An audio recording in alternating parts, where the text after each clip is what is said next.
Hi, friends. What you're about to listen to is a podcast of a.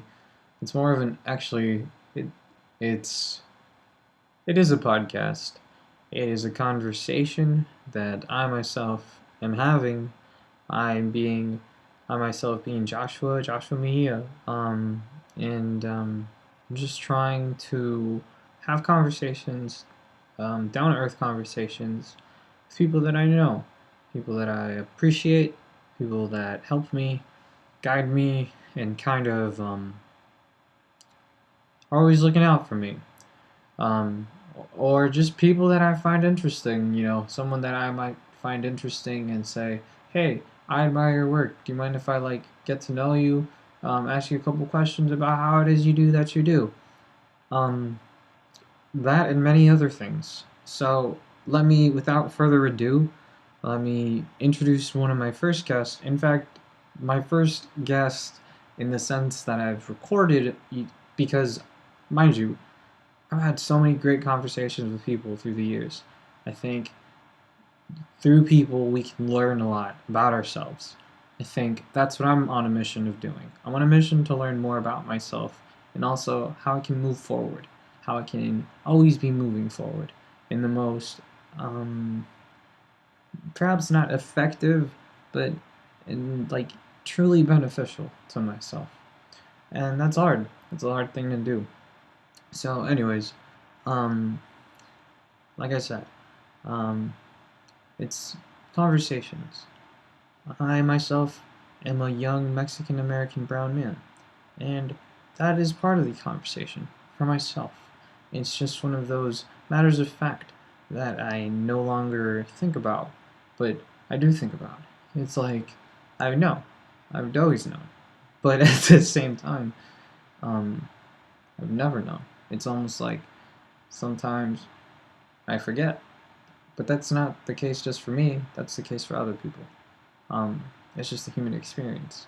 Regardless of whether you are a young Mexican American man like myself, or a white lady, Caucasian lady like in Ohio, or a brown man from like India, or an Asian woman, anyone for that matter.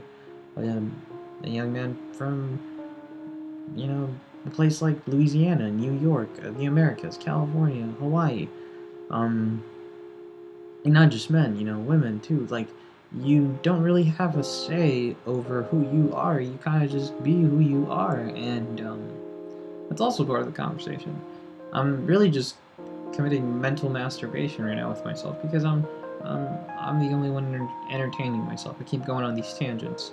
Hence, another reason why I like interviewing people. I enjoy interviewing people because I think if you interview people in a light where you get them to talk about the best things about themselves, you you kind of it's a form of giving a person attention and love, and we all need that as social beings. We all love attention to our extent. So yeah, let me kind of now now that that's laid there, I just want to say thanks for getting here. Thanks for listening, and I hope I can tickle you fancy, and you can tickle me fancy back. I think life is a lighthearted conversation. It can be and it should be. At least for the sake of, I don't know. There's a lot of sakes. People do things for different reasons, and that's what I'm also learning. Nobody's perfect. It's really hard to ground yourself sometimes, um, but that's okay too. You have to just kind of live life, and that's what this podcast is about. Um, my first guest was an amazing man from Santa Ana, California. His name is Jouvon Kingsby. Um, he also goes by the name Jouvon, and I've interviewed this guy for the Hornet, and I've talked about him as Jouvon Michael Kingsby, which is his full name. The point is, this man is fucking dope. He makes murals. He he's a former veteran, and which is important to say. Like, I think it doesn't matter if a person's a veteran, but that's a whole other topic. I'm fighting with myself. Um, Sorry, ladies and gentlemen, if you're hearing, if I'm going on these tangents, I'm sorry, but not sorry. This is who I am, and like I'm also not trying to think of it as like that, that SNL skit where it's all about me. It's like, oh, this is my truth, and this is what I'm telling you. No, it's not like that. Life shouldn't be that way either. That's another thing that this podcast is about. I want to be vocal about like this isn't about me. This is about the people on my show, the people on this podcast. um, I'm just, I'm the guest. They're the guests too. Like it's weird. Like to be in the presence of someone is to be their guest. You have to kind of come to compromises, and in at least in the sense of communicating with one another. That's what I do. That's me. That's who and that's the input or feedback that I give. That's who I am, and I like to I had the word earlier. It's pretty much the idea of like, connecting and conduiting and sharing and, just being someone that can give language or hope to give language that encourages movement or action. Jouvon Michael Kingsby, ladies and gentlemen.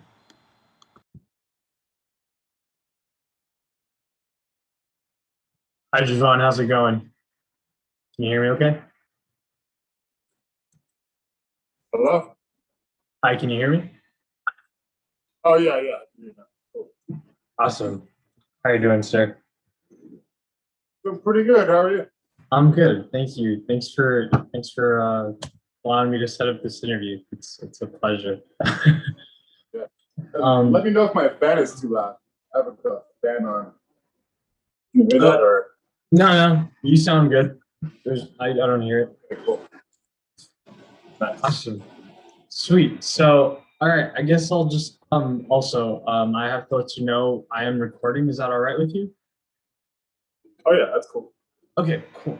So I'll just kind of hop into this. I'll tell you a little bit about the story that I want to write. I kind of just want to do a highlight of an artist in Santa Ana. And as you know, I've been following you on social media for like the longest time, and we chat here and there. So I thought it'd be pretty cool Yeah. to interview you. And yeah, I'll just kind of just jump into it. Do you mind uh, giving me your age for the sake of the story?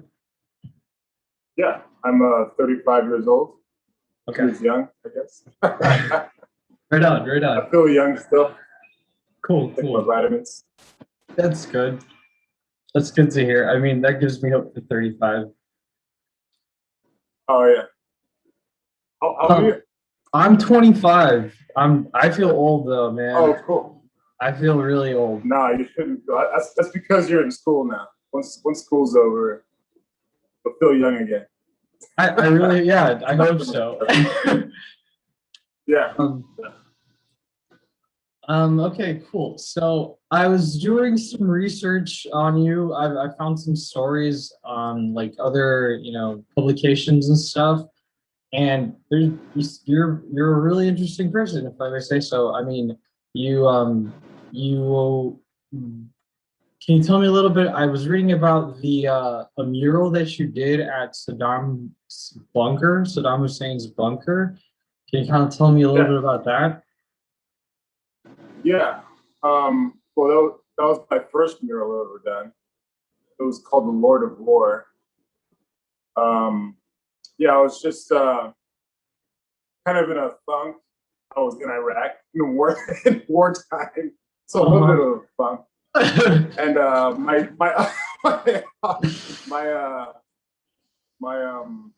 my sergeant told me to just take a break, and I was just laying down in my bunk, and they went out on a mission. And when I woke up from they woke me up, they like shook me awake, and they had a whole bunch of paint by my bed. So they went out on a mission to give me some paint so I can paint a mural in our smoke area. And well, first of all, our forward operating base, our FOB, was Saddam Hussein's like bunker. It's a huge bomb shelter. And had like, all this underground water that can, hold water for up to 15 years. And it was kind of just being on a video game. just Wow. like pitch black. And we made it into our base. But there was this blown out wall that was our smoke area.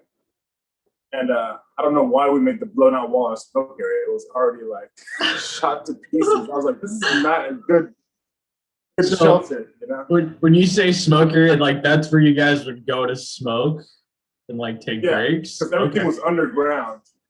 And you can go up to the smoke area, and it was just like this wall, this cement wall that was reinforced with the rhubarb. Yeah. Rhubarb. And it was all shot through like I don't know, like AK rounds. And that's our little window to see outside. It was through like these big bullet holes. Uh-huh. And in that area, they wanted me to paint a mural. I just painted a huge mural of a guy like sitting on a throne. He had this low hat on, so the hat like kind of made a shadow over his eyes. Mm-hmm. And he had his mother next to him, and he had a butler on his other side. And his butler had a little tray that had a grenade on it. And it was kind of like he was in some kind of just higher dimension. Mm-hmm. And when he would throw a grenade, and it would cause a whole series of events to happen on Earth that would create a war. So he was a lord of war. It was like a necessary evil type of thing. That's cool. Now it was kind of like my psyche life. I don't know. Now figure out why we were going to war. I see, and I mean that's the symbolism you were going for, right? Yeah. Just now symbolism of overall spectrum.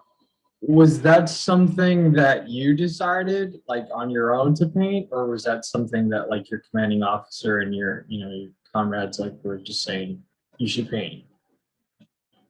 Yeah, it was my decision. It was just something I had in my sketchbook for a while. I kind of freestyled it.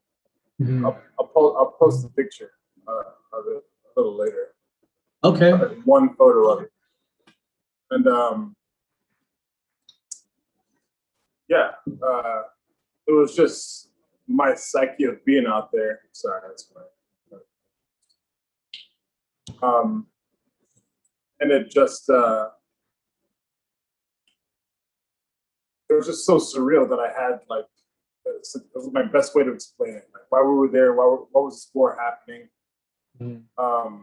What was the outcome? Like how high up does this go to where we're just like these guys that are basically sitting ducks.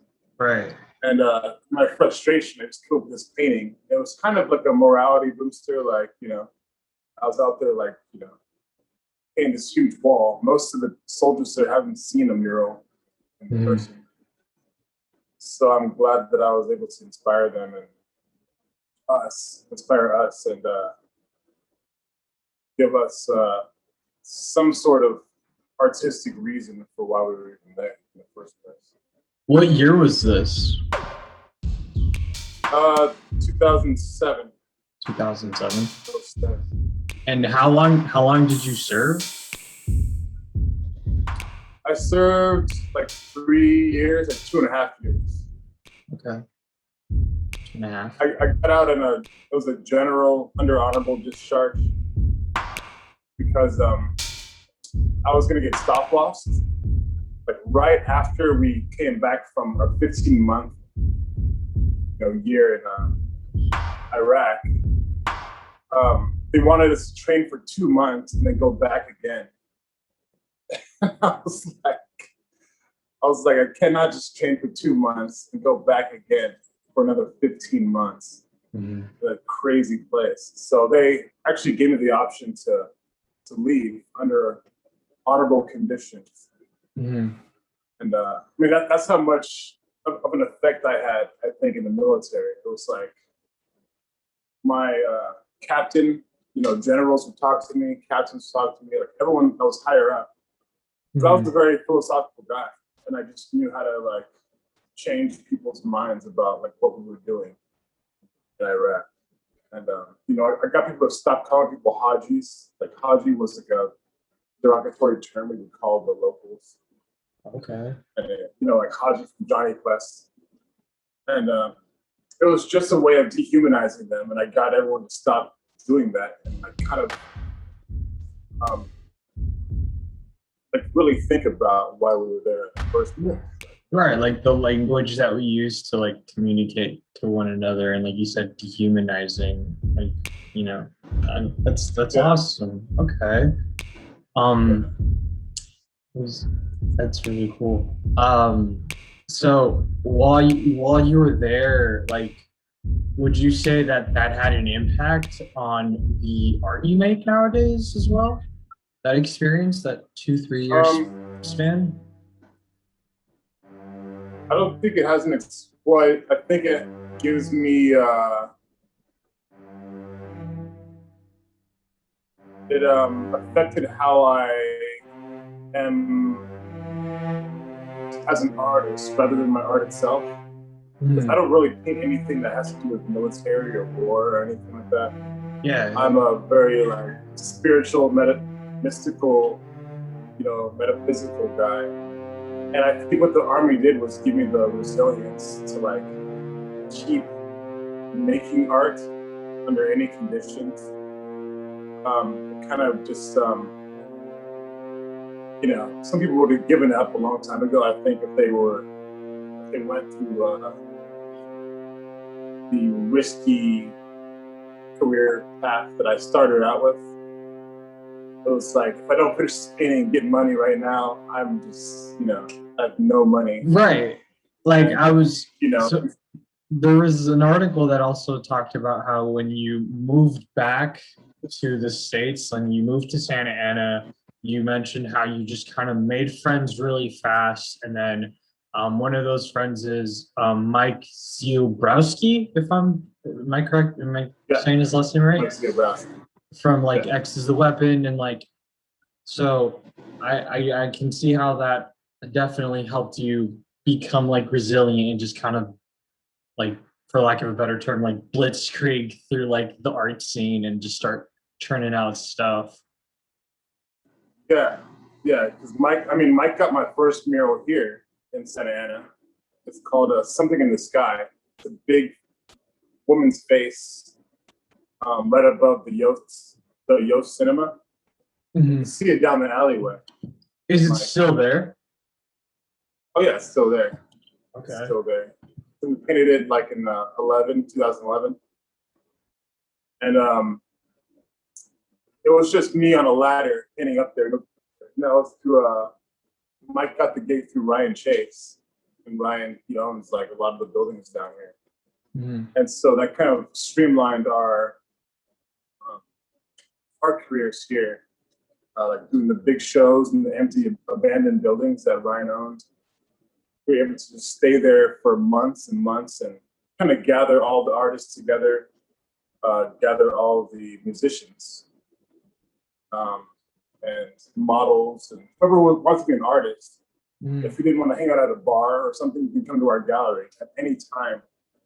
And there was an audience for you, to showcase your skills. Right. So like you guys built a community, sounds like. Yeah, and that's really how I just got a lot of friends, and I rose to like being able to coordinate and get people who don't know how to get to the art world, just get them into like galleries and stuff like that. Just help everybody out. Okay.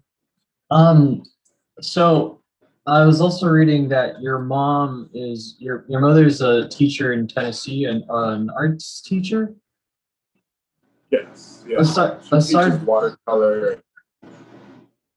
Would you say like besides Basquiat, like who are some other like influences that you have? I'm influenced by like weird things, like all kinds of weird shit. Sorry for cousin. No, you're good. No problem. It's for the college paper. Yeah. No, college kids cuss all the time. All this. Exactly. We have all this crap. I like Dave Cho. Dave Cho's Korean artist. He has like a vlog guess, a documentary called Thumbs Up, where he just hitchhikes across the country, and like he just, does like weird sporadic things, and just makes art and life not so serious, while explaining like the demons that are in his mind, and it's just very interesting. The same with Basquiat. So like the kind of like I would call them even like abstract artists, where it's like they're just like spitting their mind on the canvas. And even though that's like nowhere near the type of art that I make, it's kind of like what I draw inspiration from, because it just loosens me up. It just like gets me out of my own way, and I can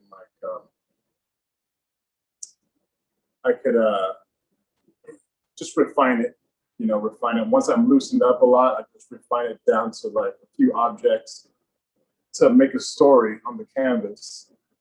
And, kind of put it together in a weird way for the viewers to interpret. So Right, I man. think that my inspirations are like all the crazy people in the world.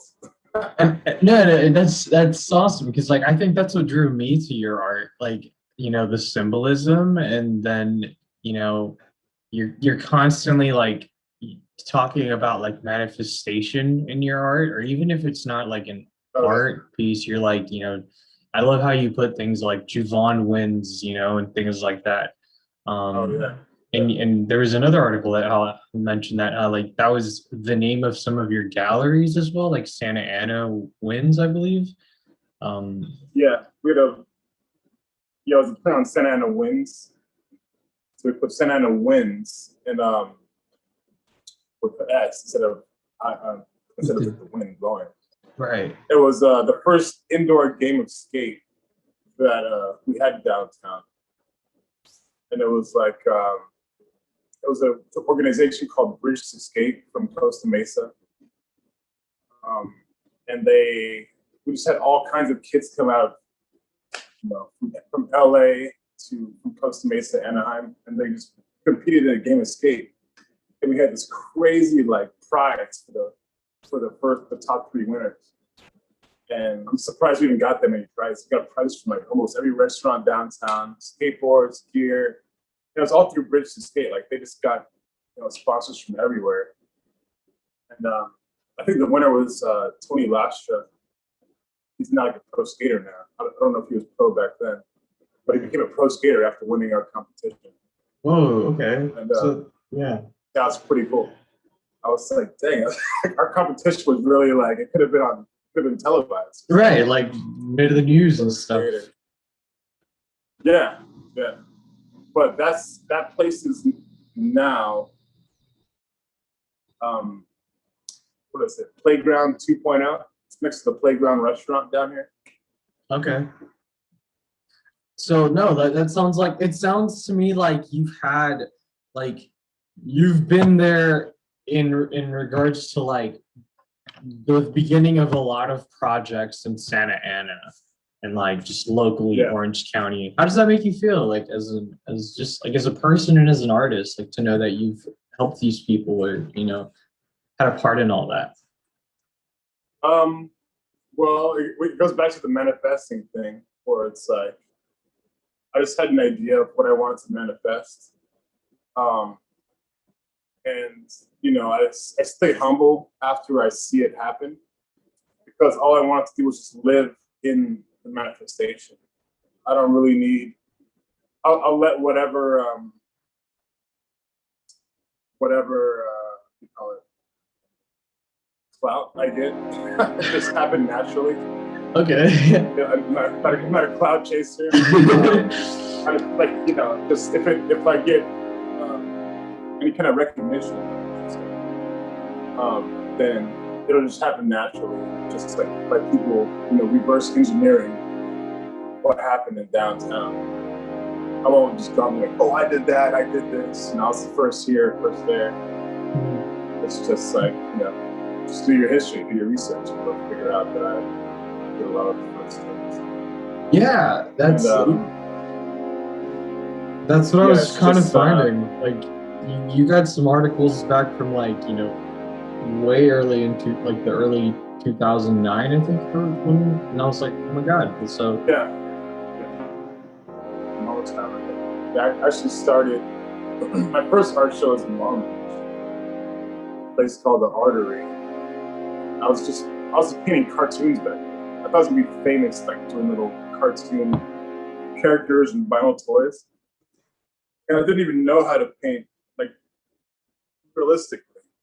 yeah. I didn't know how to like really paint like a photorealistic dog or a family portrait. I'm self-taught, so I just taught myself how to. What made you make the switch from like caricatures and cartoons to, you know, murals and more like, you know, portraits? I know you do a lot of portraits. It was kind of just like the demand.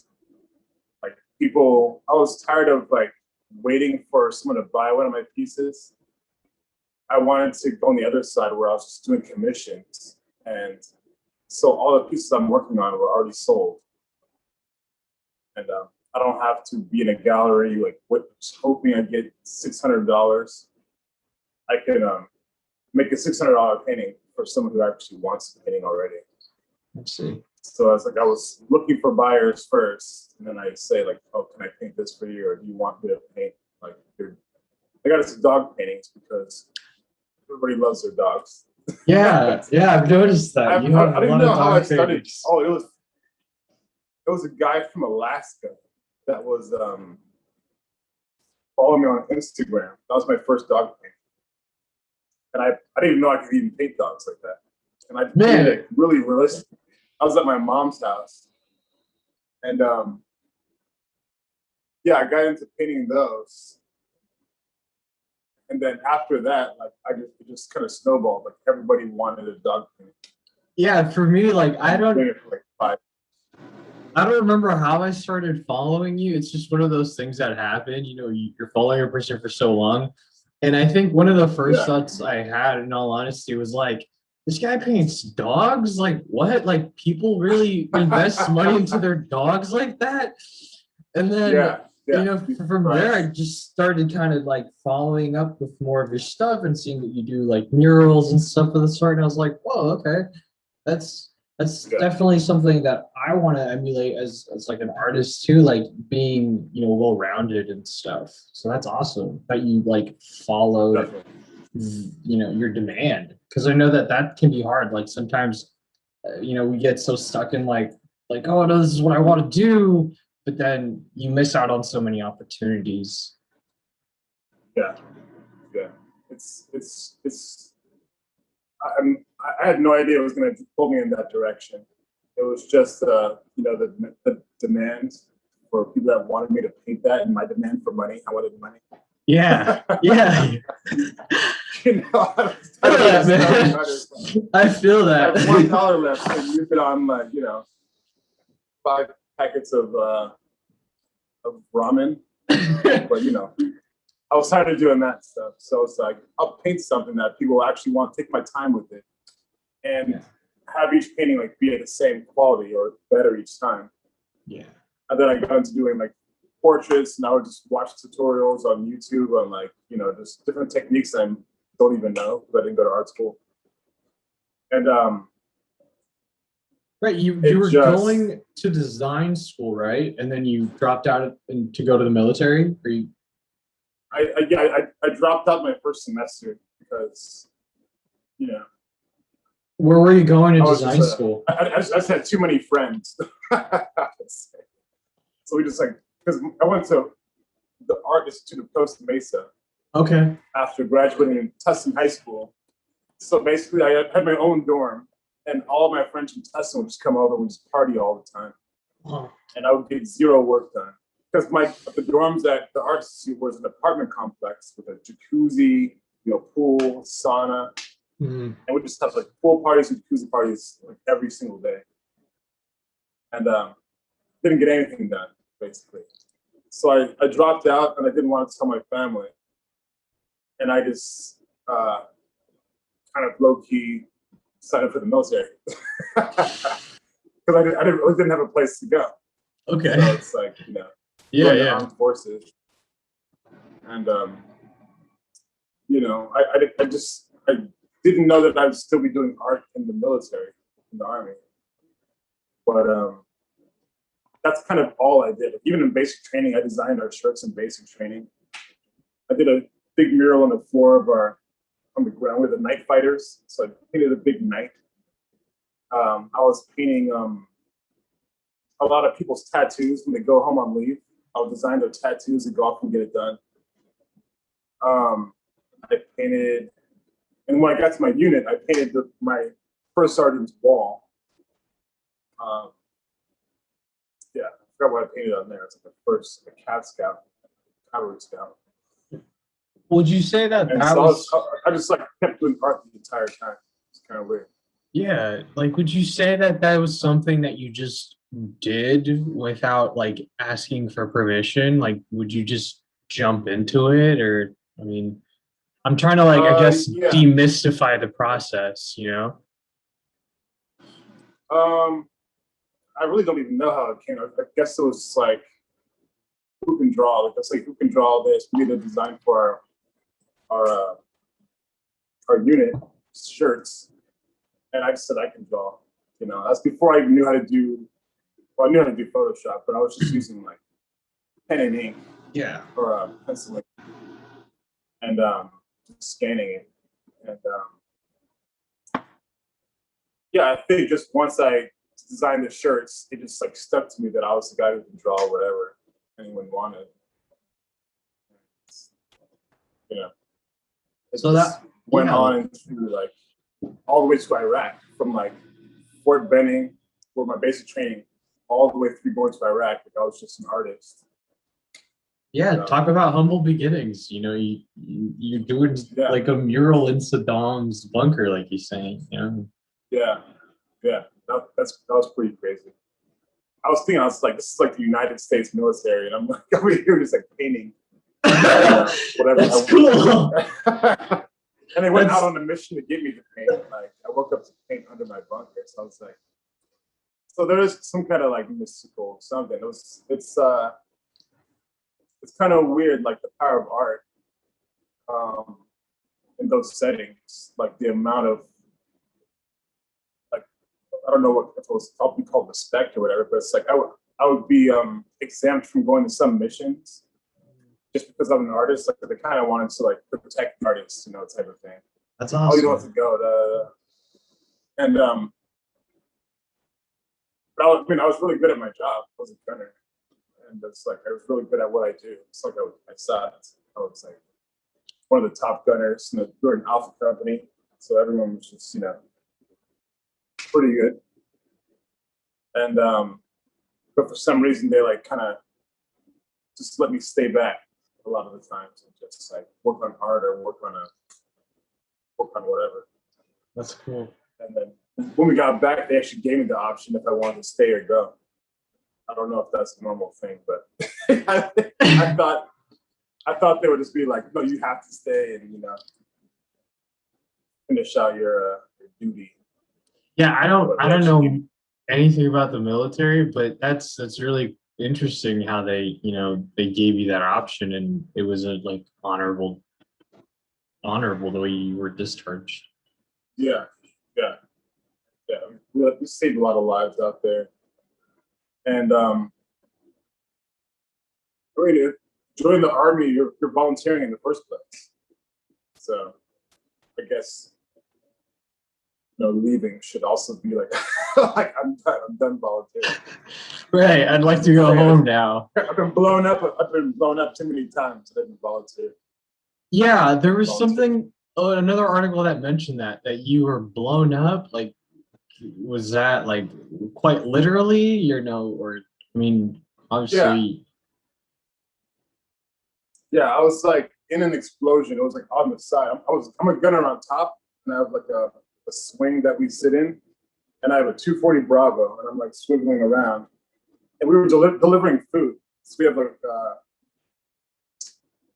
have like a trailer behind us that's like pulling the food behind us, and we deliver it. We go to the main base. We take it back to our base at the FOB, and during that trip, like a huge explosion goes off to my right side. Like my ears ringing, everyone's like just dust flying everywhere. And I remember just being like super calm. Like I was like, boom, and I was like, oh shit. But you know, I'm okay. Like I looked down and everybody else was okay. My sergeant was like tripping out. He's kind of a new sergeant. He's like, oh my God, are you okay? And I was like going insane, like trying to grab my legs. I'm like, I'm fine, just drive. You know? Like, get off of me. And he was like shell shocked to the max. But I think he just, you know, even though he was a sergeant, he just wasn't ready for an explosion. But like me and my friends, we're like trained to be just hardcore, just like, I'm alive, let's keep going, whatever. And but my sergeant was just like, he wasn't even normally in our unit. That was like one of his first times riding with us. And yeah, I just remember driving back, and like when we got back to the base, they said we had to go to the sick bay to get checked out. It's like tiny pieces of shrapnel or something. Mm-hmm. I remember none of us wanted to go. We just wanted to play Call of Duty. We're just like, come on, play Call of Duty. Huh. And we were called the Contraband Kings because we always had some kind of contraband. So we had a lot of alcohol. And so the mechanics would bring us alcohol, like contractors. So we just like drink secretly and like bring and play Call of Duty. We're like, oh my God, now we gotta spend an hour at sick bay. You know, I got blown up, I'm fine, whatever. And but I'm glad I went because they give me a reason to have like a disability, because I was like nothing ever happened to us. So I kind of lost a little bit of hearing in this year. And you know, now I can get money for, you know, my time there. But I guess something bad had to happen for any kind of payment or something. I don't know. I hear you. But Yeah. it's kind of a blessing in disguise, I guess. But yeah, being in an explosion was because it just happened so quickly. All I saw was dust, and you know, like nothing else bad happened. We were trained for way worse than that. Yeah, it sounds to me like We were like handing. You guys were handing just out kind of candy like the whole time in soccer balls. We're just like, this keep is it not what pushing. we trained for like a whole firefighter. Be on the roof, da da da. When we got there, we're just like basically police officers, kind of just waiting to get blown up. So it's like it wasn't as bad as I guess it looks. I guess in the truck behind us, it probably looked like some kind of huge freaking explosion. But inside the explosion, we're just like, all right, I'm still alive, or maybe I just died really quickly. And I think I'm still alive. I have no idea. But yeah, I just wanted to just drive off, get out of there. I was actually just kind of hungry. We were bringing the food back. I just keep driving. Jesus Christ, don't be stopping. Don't even look around. I don't even care who did it. We're at war. One of the people that are hungry. Let's just. I'm hungry. That's great, man. Oh man. So you guys are called the Contraband Kings, and just Call of Duty and brews and alcohol and stuff. That's yeah. At that time, my favorite drink was Bacardi O. Mm-hmm. I don't know why. It was like an orange Bacardi. I don't think they make it anymore. But yeah, that was my favorite drink. And yeah, that's all we pretty much did. And you know, throughout the whole time, I was just like I don't even know what part of that inspires me. I think it was just the spiritual part. Like that's where I did most of my spiritual growth. Yeah. Because I grew up Christian, and I started studying mysticism. I started studying like metaphysics, mysticism, like occult knowledge and all that stuff. Mm-hmm. And like being under a whole new sky every night. Like we were in Babylon, you know, in Iraq. We saw the sign that said Babylon, and it was just all in shambles. And like people built their houses out of like cement filled Coke cans. They're ruins, Coke cans, right? Yeah, they're just ruins. There are people living inside the ruins. And so that's when I had the spiritual awakening. Like I studied a lot of philosophy and psychology. and it kind of just took me out of my Christian mindset and just into like a spiritual mindset, like worldly, like what's the actual reason? Because we all know that Christianity was tampered with. Mm-hmm. And I think that's where I started changing my art, like waking up to new stars in the sky and seeing what, you know, the people 2,000 years ago saw when they were writing these scriptures. That must be humbling. Like, yeah, it was very humbling, and I was very taken back by just actually being in Babylon, like Right. Tigris River, like the seat of humanity. Like going from reading it in like in the book or scripture versus actually being there in the present moment. Actually being there, yeah, and then being inside of an American war.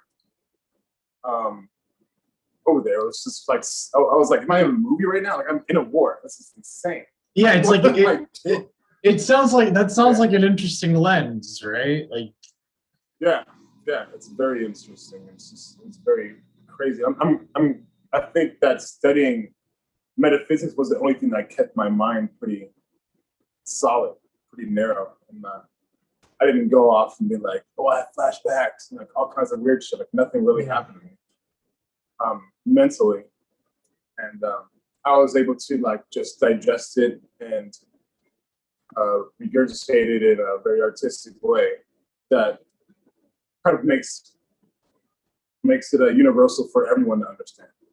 After already knowing like the dark side of America, it's easy to find the light side, you know. Right. And just be like, oh, this is how dark it can go. I'll go like right here and then show you like light and dark. And it's more of like a nostalgic feeling rather than just strictly this or that. It's like, how do you feel inside? mm-hmm.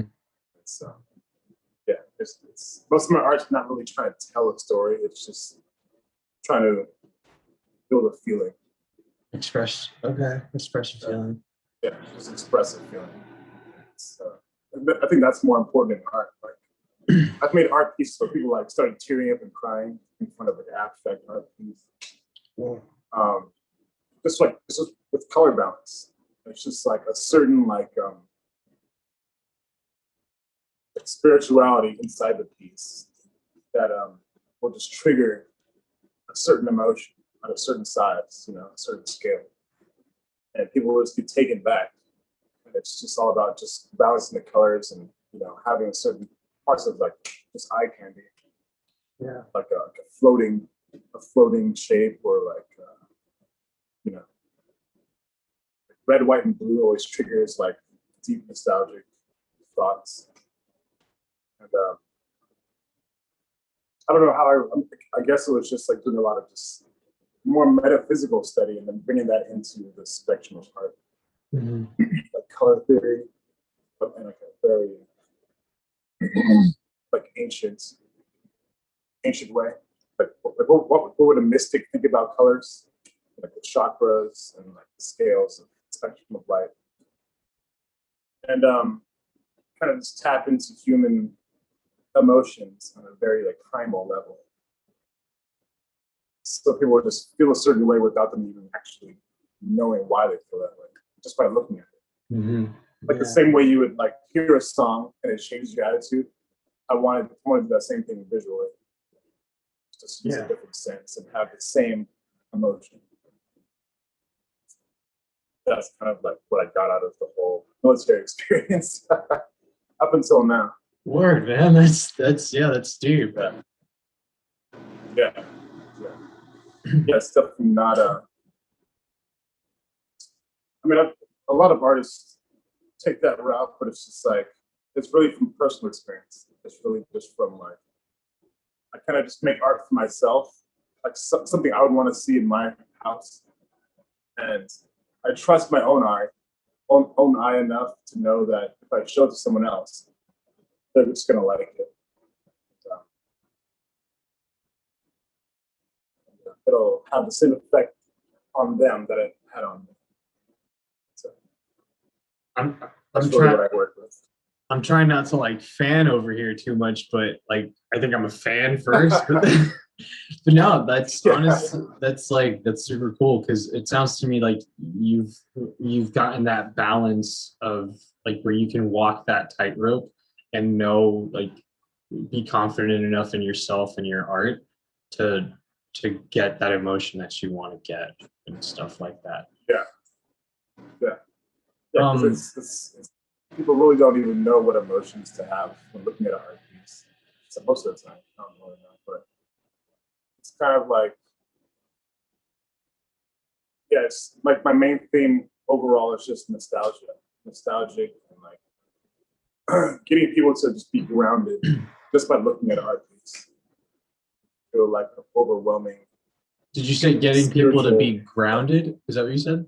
Yeah, feel grounded, and to also feel powerful. Feel powerful within themselves, because I feel like a lot of people feel small. Like they're just going to work, coming back, going to work, coming back, eating, Yeah. getting a haircut, back. But it's like, what else can you do in between that time? There's a whole metaphysical, magical world that we're missing out on. And, I don't outright say it all the time, but I'll put it in my artwork. And hopefully it just triggers something to where you'll want to ask the right questions for yourself. So it's just making people curious. And that's like the nostalgia. Like, go back to the curiosity. That opens the door, right, for the viewer. Yeah. Yeah. I'm humbled. That's yeah. That's the nature of it. Kind of segueing into like, I mean, it's still kind of on the same topic. Like, what are some of your current projects? I know you did that mural for a client. Do you have any other big projects? Right now, we're doing a lot of murals for the 4th Street Market. There's some new lots right above the market. It's like 27 lots, and a friend of mine just bought 7 of them. And he's turning into Airbnbs. Mm-hmm. And so we're doing a lot of murals for him. I did one mural called Andromeda for him. It's a girl with blue hair. Mm-hmm. She's like the embodiment of the constellation Andromeda. And I just did one for my friend Kalian. He's a local producer, music producer, and his mural is called Mount Kilimanjaro. Those are 2 different styles. The Andromeda one is like a figurative girl with blue hair, and her body goes off into a geometrical constellation. Mm-hmm. And Mount Kilimanjaro is just all geometric shapes that look like a mountain. Because I just made the shapes kind of. Yeah. I saw both of those. Those are cool. Do you mind if I actually put those in the story? Is that all right with you? Just taking those from the Instagram stuff. Okay. Yeah. So let's see. And then coming up, we're doing just more of those, and then the butcher shop at the 4th Street Market just hired us to paint the outside of their butcher shop. So that's our next project coming up this weekend. You sound like, I mean, and not just sound, but like, from what the work you're having and stuff, you're definitely, I feel like, an artist that some would consider like successful. You have work constantly. The first question is, has COVID-19, did that affect you in any way, shape, or form in regards to your business? Yeah, but it affected me in a positive way, because I think people were staying home, and they stayed home and they bought my art. I don't know, like instead of going to work, they weren't busy. Like they just stay home and see what I was posting. That's cool. And I got a lot of commissions just because people were staying home and paying attention to what I was doing. So I got a lot more commission, a lot more puppy portraits, dog portraits, family portraits, and just things that people would value just right off the bat. And then it just started growing into doing the murals when Ryan Chase rehired us to paint the back patio of the 4th Street Market. So now we're just doing like murals. I'm transitioning into just doing murals full time, so I can finally get out of the studio and stop being a caveman. I'm just tired of sitting here by myself all the time. It's like, oh my gosh, I'm just looking at a small canvas for hours and hours. Yeah, and I feel that. I think I'm just done with that side of my life.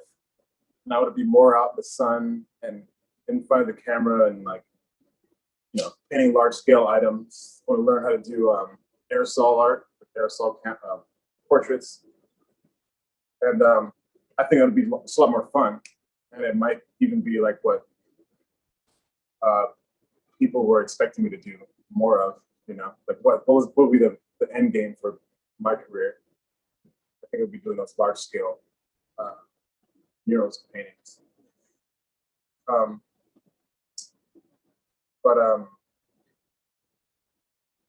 Yeah, was there a question? I don't know.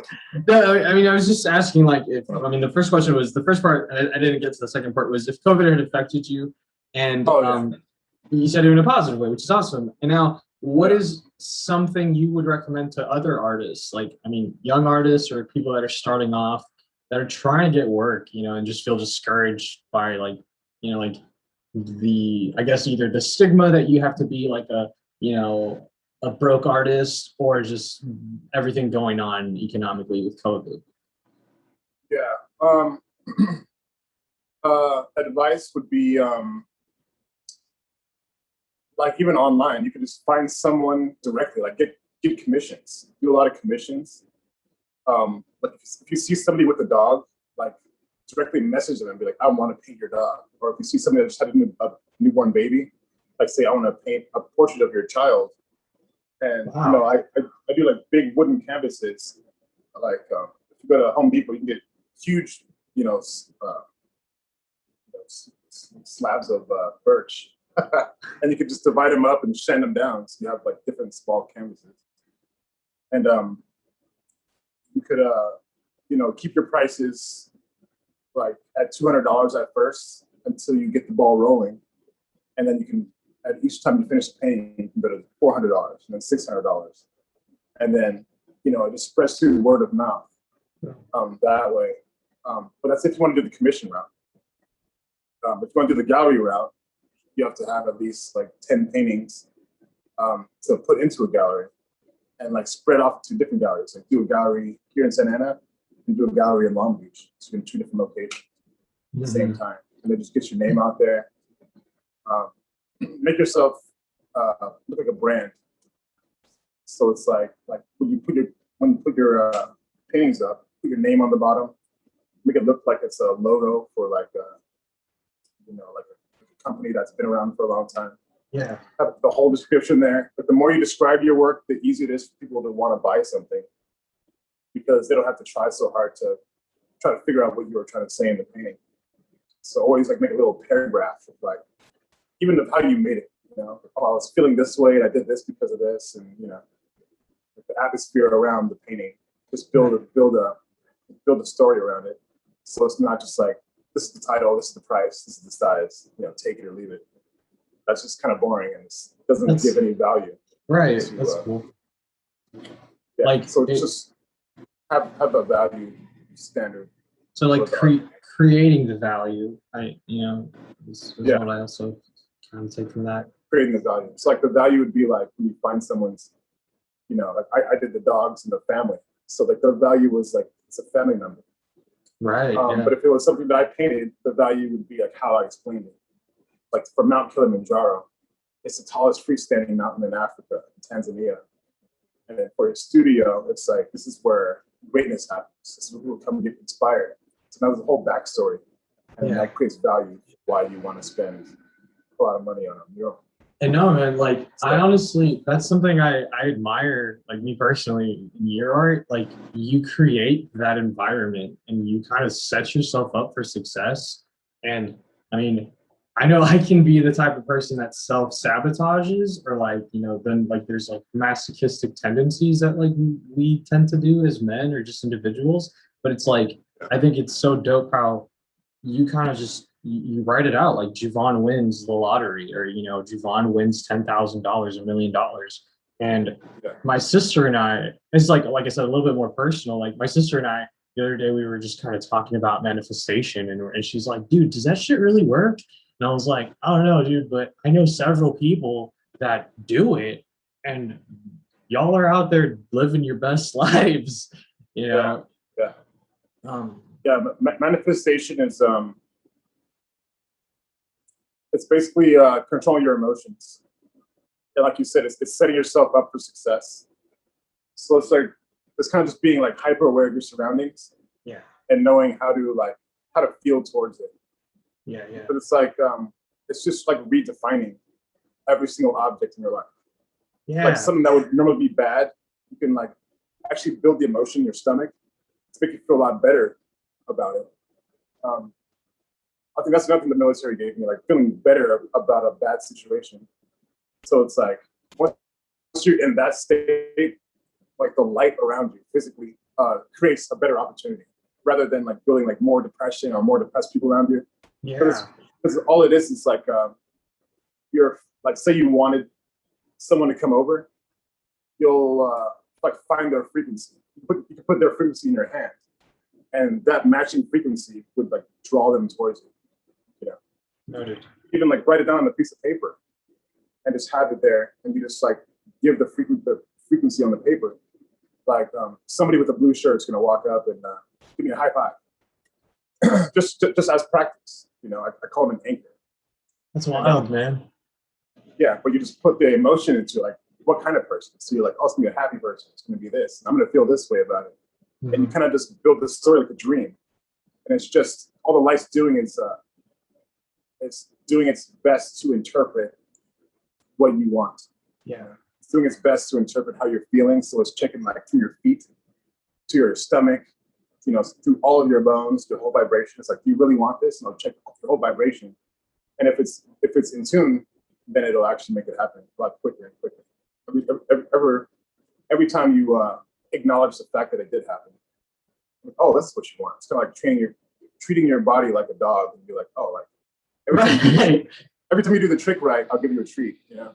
Yeah, no, it's funny you say that because like I mean, like, and I don't mean to get too personal, but like I've been having like these inner conversations with myself, and I'm like, I like pinpoint my brain, and I'm like, holy shit, that's not me, that's my brain.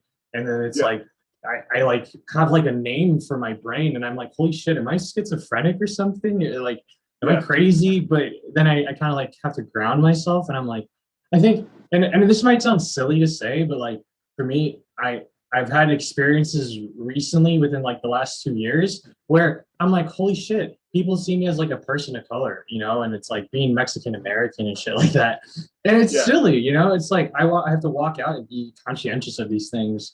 And I guess I'm fortunate enough to where like I have mentors who like remind me of this, and they're like, yo, dude, you're good, man. Like, you don't have to worry about that shit so much all the time. Yeah.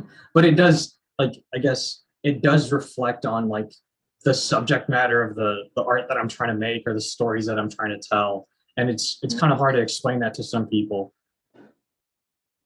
Yeah, it's it helps to actually like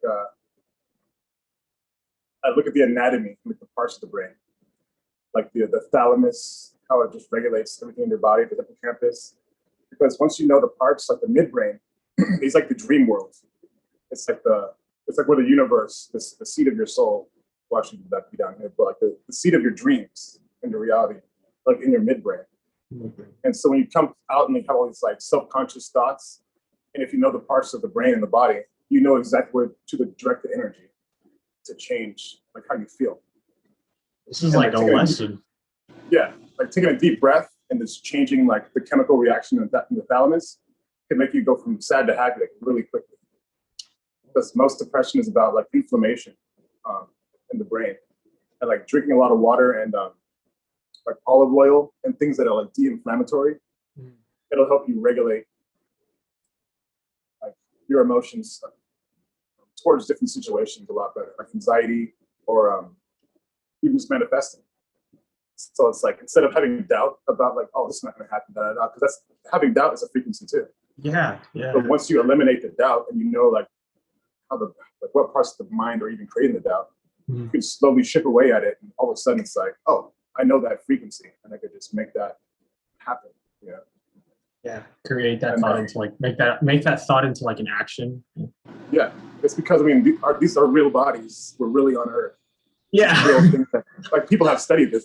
Like, it's not like it's like this is actually happening. Right. So, right. Yeah.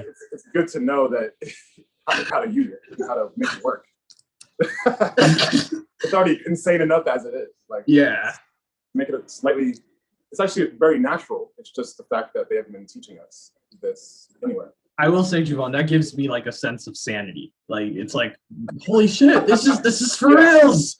Yeah, it really happens. Like all the synchronicities and everything is a real thing. And I'll tell you how I started. I don't have my phone on me right now, but like the on Instagram how it has the whole search menu, and I would hold a thought in my mind until I saw it like pop up in the search.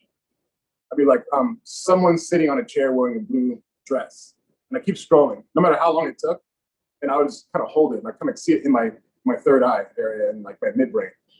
I take a deep breath. I even close one eye, so like one eye wouldn't, So one eye is in the dream world, the other eye is in the real world. Like, whatever I had to do to make it happen. And once it happened, I would double tap it, and that's like the treat for my brain, like showing my brain like, oh, I want to manifest these things. And you kind of like, of course, when you search, you have to like get rid of the things you don't want to see. So you like tell it to not show these things because you only want to be scrolling through like things that make you happy. Right? You don't want to be scrolling through people that like are falling off of bikes or like all the failed stuff or like the political stuff. So I get rid of all that until it's just all just items like rings and houses and cars and like people that are doing cool things. Things you want to manifest as opposed to like it's training your phone also.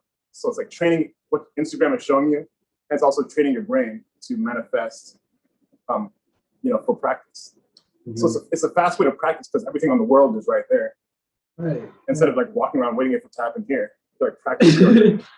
IRL in the real world. Yeah. Yeah. So I want to see a house with a pool. You like scroll until you see it. Like, oh, then upgrade it to like a pool with a Ferrari next to it. And you kind of you can even draw it down on a piece of paper, or you can hold that image in your mind and just kind of just go. It's a workout. It's a mental workout on visualization and then manifesting it into the real world. Noted. Pretty fun once you know how to do it. It's just but it's all about keeping your emotional balance intact. Like I'm gonna have a beer right after this interview. That's my emotional. Right on. I guess to end this, the last question I had written down was, what's something that you love about the Orange County art scene, and what's something?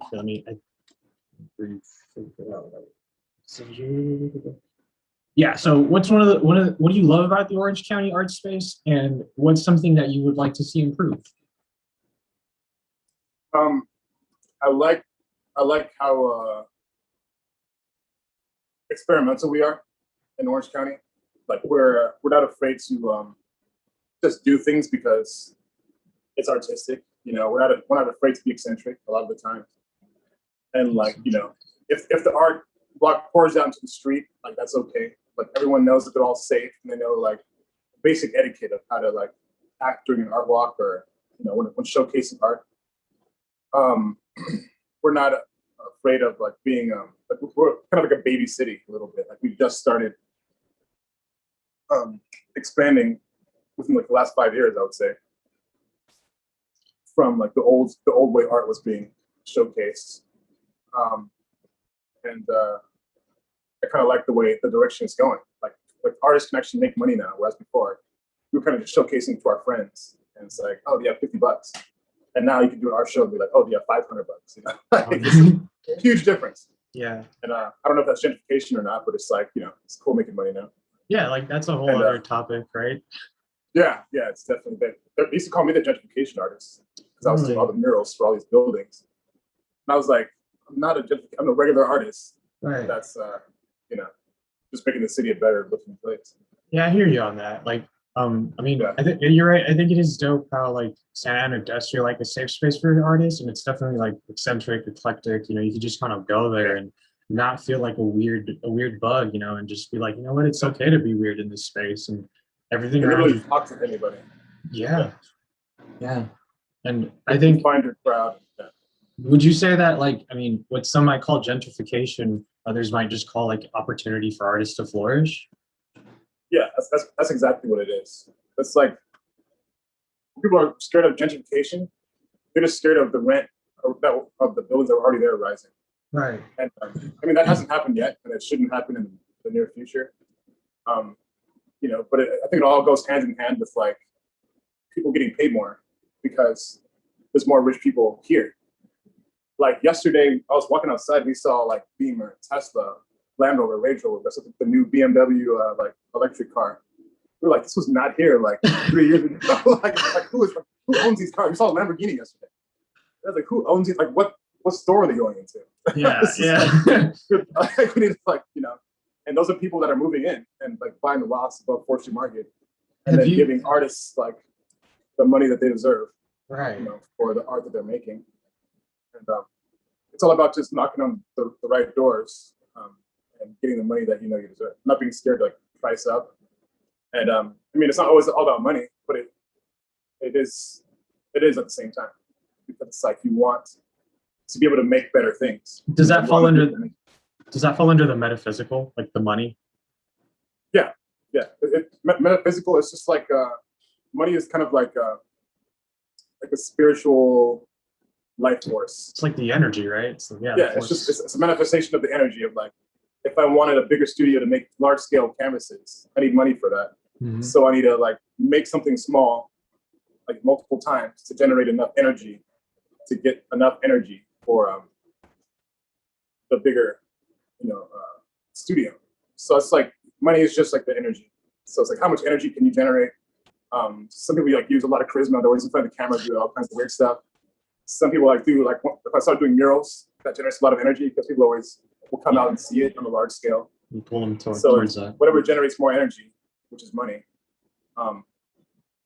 generates. I mean, that's kind of that's kind of what we made with all the new people coming to town. It's the people who already had the energy. They're just giving us part of their energy, but they they just got it in a different way. And so it's like pricing. It's like pricing your energy, like pricing the amount of work you want to put in for what you want to receive. Mm-hmm. Like what I'll do, I used to paint something for specific shoes. Like say I wanted some shoes, like on Friday, I would say I'm gonna do a $200 painting right now, and that's like just the energy I needed for the shoes, Or like say I wanted to go somewhere, it's like I'll do like a $300 painting to go, see my family, and I would paint something specifically for that. So like you can do that for like a car, you can do it for different things. But it is having it's having the confidence to manifest it and having the confidence in your artwork. And you're doing it consciously, right? You're saying you're laying it out and saying this is going to get me here, and then and it's more for like and it's for building up the other artists, showing them inspiration and showing them like a path to go from where they are, some kind of point A to point B. Right. Instead of just being like, oh, we're still here all together, the same friends, like. Right. It's fun. It's fun, but somebody has to make money, and it's a lot more fun in a big ass house. Yeah, exactly. Because now you can like paint somewhere crazy, on a go-kart or something. I don't know, but it's a necessary thing that we have, necessary energy. Like I know a lot of artists don't talk about it, like, oh, it's just selling out or doing this or that. I could have easily painted celebrities. I could easily painted, things that are just automatically going to make me, I guess famous or whatever. Mm-hmm. But I didn't. I just like stuck to the art. Yeah, there's no cloud chasing. It's just like art is art, and work with what you actually want to paint. Like I don't want to paint, Beyonce all the time or Rihanna. I want to paint, things that have more meaning. And I think in the end, like the energy that follows will be more wholesome and more respectful, I think. So, yeah. Nice. So that's kind of what I think about the whole like change and gentrification is like laying low and just knowing what the outcome is going to be. That's going to help everyone out. Yeah. I mean, the only frame of reference that I have towards that is I used to live up in the Bay for a minute. I used to live up in Vallejo. And I mean, for me personally, I used to move around a lot as a kid. And so I've that's another reason why I think I struggle so much with like my sense of identity. It's like I've always been around a lot of different people, and so I got to like Vallejo, and a lot of my friends or the people that I was associating myself with were just kind of like people that had been there their whole life, and they were artists, mind you, but they were like, dude, fuck gentrification, like these white people are coming in and they're trying to like raise the price of everything, and it's like we got to protect artists, and it's like, okay, I understand you, but at the same time, like how do you expect to grow as an artist and make money, which you're not selling out, you're just trying to get the means to like support your community. And so I don't know. It's a crazy topic, and I don't know. I don't study social studies nor economics, so I'm trying to kind of also stray away from those topics.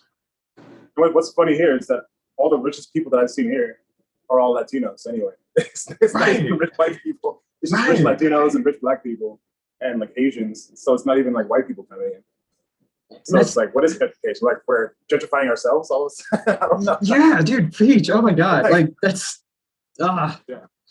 So it's just rich I guess minorities moving in. Right. And again, like I like how you mentioned the whole thing about how you got your, the people that you were with in the army to stop using certain words to describe, the people in Iraq. Because like, I mean, I personally, and this is gonna get into like a whole other topic, but like I'm finding like with this whole like everything being so politically correct, it's like my mentor is black, and sometimes I have this weird inner conflict where I'm like, I'm triggered to even say the word black around you because, everything is so like on edge, and I'm aware that I'm like Mexican American, but then like I get called white by like Mexicans and other Latinos, and I'm like, dude, what the fuck? And it's so, go ahead. No, I was just saying, people always need to put people in a box. Like they always need like a category for everything. Like I don't even know why that's on the spectrum. It's like, for me, it's like, what can that person do? I don't give a fuck what his race is or what he's gonna. Yeah. And like most people are kind of exactly the same for the most part. It's just that we have different skills, and race is just something that they, powers that be, wanted to use against us to divide us in some way, so they had more control. Yeah. But now that we know that we're all like very like anti-racist, right? Then we can just get a lot more work done rather than use brain space thinking about what does this race think about me? What does this race think about me? It's a waste of brain space. Yeah, man. And like I'm trying to deal with it lately with like a sense of humor, like like hanging out with people that laugh a little bit more at life and don't take it so seriously. So I honestly do appreciate the sense of humor that you have, because here in Mexico, like I'm finding that it's tough to like find that balance of sense of humor with people and not take things so seriously coming from the culture that we have in America and stuff like that. But anyways, no, this is great. Cool. Well, Jouvon, I appreciate your time, sir. Thank you for this time also. Thank you for contacting me, and I like doing interviews because I like maybe do some of my own personal soul searching, of my elements. Like I get to reflect, and, telling someone else my story definitely helps me open up, and it's great. So thank you. Yeah, no problem. Thank you. It's been a pleasure. No worries. Cool. I'll probably hit you up for like some pictures if that's cool with you. Like if you have a picture of the mural, that'd be great. And then just like other work that you've done that you're like proud of, and like of a photo of yourself that you don't mind going up on the story as well. Yeah. How soon do you need the pictures? I'm on no like time crunch. In fact, right now it's spring break, so my editor hasn't even gotten back to me to clear the story. So that's cool. Yeah, I'll gather some photos and send it to you. Can you send me your email? I think the quality will be a lot better through email. Perfect. I will. Cool. All right. Thanks. All right. I'll talk to you later. Have a good one. Bye. All right, well, that concludes the interview. I know it was kind of long. I think in the future, I mean, naturally, I want him to just flow organically, but I want to say thank you. Thank you for making it this far, and thank you for taking the time to listen. I had a really good time interviewing Mr. Jouvon. He's a professional in his field. He's somebody who is definitely an example in his community and is putting out awesome, great work. Make sure you follow him. His is @JouvonJouvon on Instagram, and make sure you follow the link to the Afterthought. That's @the.afterthought podcast. You're probably listening to this recording on either SoundCloud or YouTube. Either way, I really appreciate you taking the time to listen, and make sure to stay tuned. Have a great rest of your day.